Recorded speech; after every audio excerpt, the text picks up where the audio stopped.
You know, I used to have quite a distaste for the Australian landscape. Um, which I know sounds a bit obnoxious and rude, but I really did not used to like it. When I was younger, I was pretty much under the assumption. Well, it's not really. Well, it's correct, which is a bizarre thing. Well, it's somewhat correct.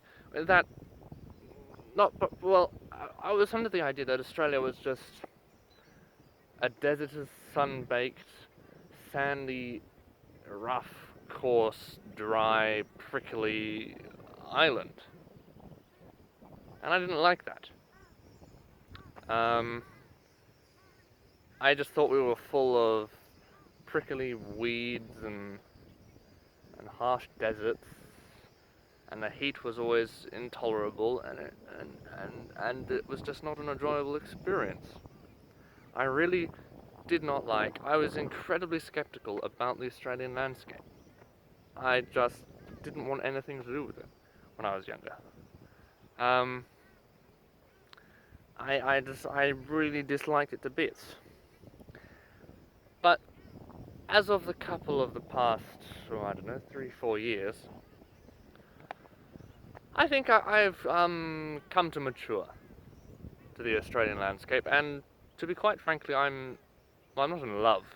That would be a bit too of a grandiose term, but I really enjoy it. I really do. I quite enjoy the Australian landscape. Um, and there's this, I think, it's usually when you go on a long road trip, or at least for me, it was when I went on a long road trip to Kalgoorlie, from Perth to Kalgoorlie, and around the wheat belt and the gold fields.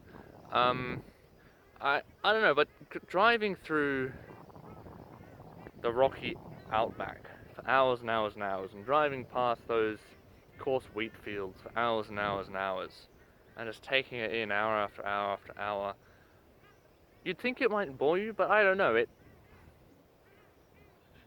kind of it weirdly just made me feel kind of connected to it in a nice way, which made me think, huh, maybe the Australian landscape isn't that bad, and it really is diverse. I mean,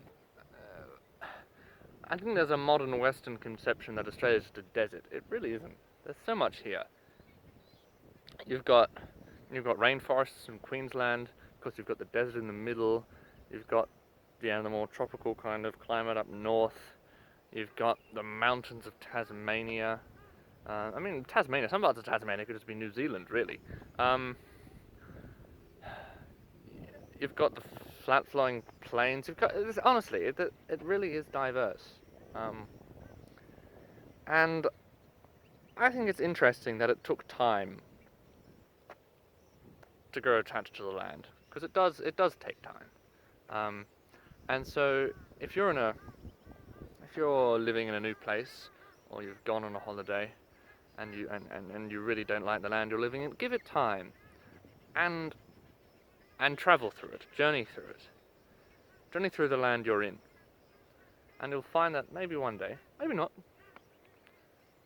but maybe one day, the land will grow on you, and you'll come to appreciate it.